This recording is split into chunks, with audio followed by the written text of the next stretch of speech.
Some indie horror games set out to reinvent the formula and introduce experimental mechanics and stories, while others set out to create a familiar experience that pays homage to the horror games that we all love, while still giving it some new brushes of originality. Today, I am going to be talking about a game that is a love letter to horror games like Resident Evil, Alone in the Dark, and especially Silent Hill. Hi everyone, my name is Jeremy and this is my non-spoiler review for Red Valley for PC. This game was developed and published by 616 Games. Red Valley follows the story of protagonist Samuel, who after a car accident finds out that his wife has disappeared and that they are in a strange city called Red Valley. Sam quickly notices that there's something wrong with this city. Monsters start to appear, and it is up to Sam to find his wife and escape this horrible place. The story of Red Valley is told through cutscenes, documents that contain key information regarding what happened in Red Valley, and character conversations. Red Valley's story follows closely some story beats from Silent Hill games, while still giving it its own twist. The story is mysterious and intriguing enough to carry the player through this short gaming experience. At the end of the game, the entire story is explained, so you don't have to worry about the game being ambiguous. In regards to the visuals of the game, Red Valley features some low poly retro visuals that get the job done. The game features multiple filters that you can switch between to give the game a more stylized retro look. Monster designs are creepy even though the game has a very limited amount of enemy models. There are around 4 different enemy types and around 5 boss encounters. The look of the town is very reminiscent of Silent Hill with fog throughout the entire city. Red Valley has very low spec requirements, so most computers can run it without any problem. You can alter the graphical settings to better suit your PC build. My PC ran the game at 60 FPS 1080p with no frame drops whatsoever. So let's talk about the music. The music of this game is genuinely its best part. Most of the town features a very relaxing track, and during some enemy encounters and during boss fights, some really cool retro tunes kick in. I do have to recognize that the music generates a really cool atmosphere for the game, but it's weird because it's not a scary atmosphere. All of the time I was playing, I felt relaxed because the music that plays through most of the city reminded me a lot of the music from a save room of Resident Evil. In other words, it's music that doesn't generate tension. Even the retro music that plays during bosses just sounds really cool and got me pumped to face the boss.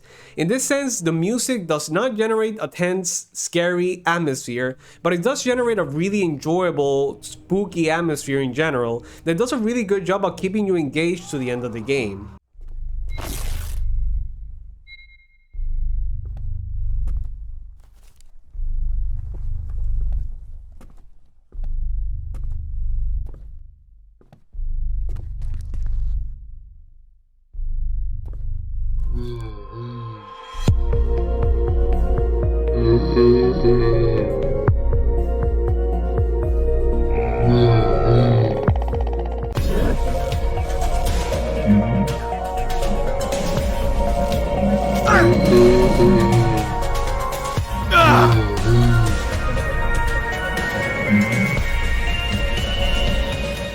In regards to the gameplay, Red Valley is a first-person horror game.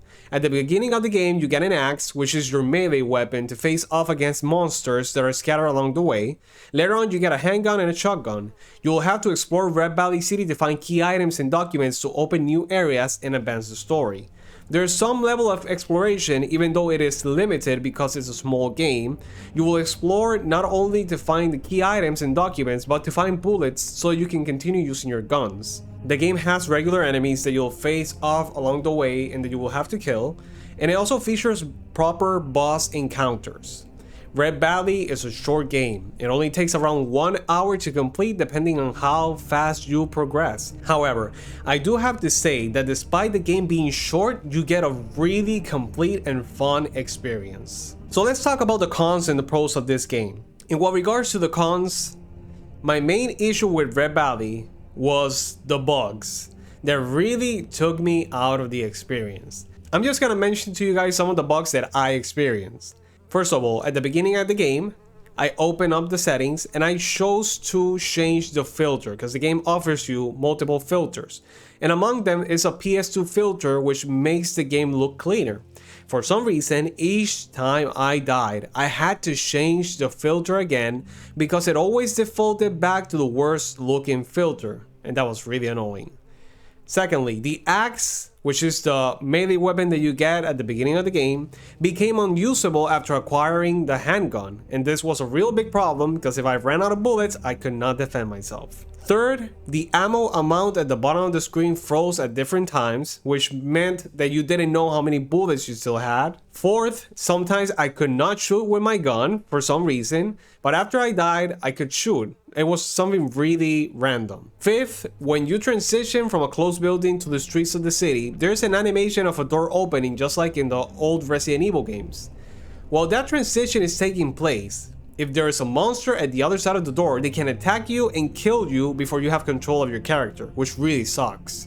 And I have to say, even though I'm criticizing these bugs because they took me out of the experience of the game, I do have to emphasize that these are bugs that will probably be corrected later on. So let's talk about the strong points of this game. First of all, the music. Like I said before, the music of this game did not generate tension. However, it did generate an atmosphere that felt relaxing like a Resident Evil save room theme. The music that plays during boss fights and certain enemy encounters sounded incredible with some retro vibes and energy that got me pumped to face the monsters of the game. And in this sense, this gives the game a really particular atmosphere where you feel relaxed, but at the same time it's like relaxed on a spooky environment, which is really particular. The second strong point of this game is the gameplay. Despite Red Valley being a short game, it offers a very complete experience. You get some really good horror story with some very solid horror gameplay, where you get to explore a creepy setting, discover the story little by little, and face off against regular monsters and bosses with no hand holding, but without it being confusing or obtuse either. In conclusion, Red Valley is a really good homage to classic horror games like Alone in the Dark, Resident Evil, and especially Silent Hill. From the story to the setting to the monsters, the game expresses its love for old school horror games. The only thing holding back this game is a few bugs that will probably be corrected later on. Beyond that, Red Valley offers horror enthusiasts a very solid and comforting retro horror game experience. For this reason, I recommend Red Valley. So I hope you guys enjoyed this non-spoiler review. The link to the game's Steam page will be in the description. I hope you guys enjoyed this, and I will see you guys next time. Bye!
Hi everyone, if you enjoyed this video, please hit the like button and subscribe to our channel to keep up to date with our content.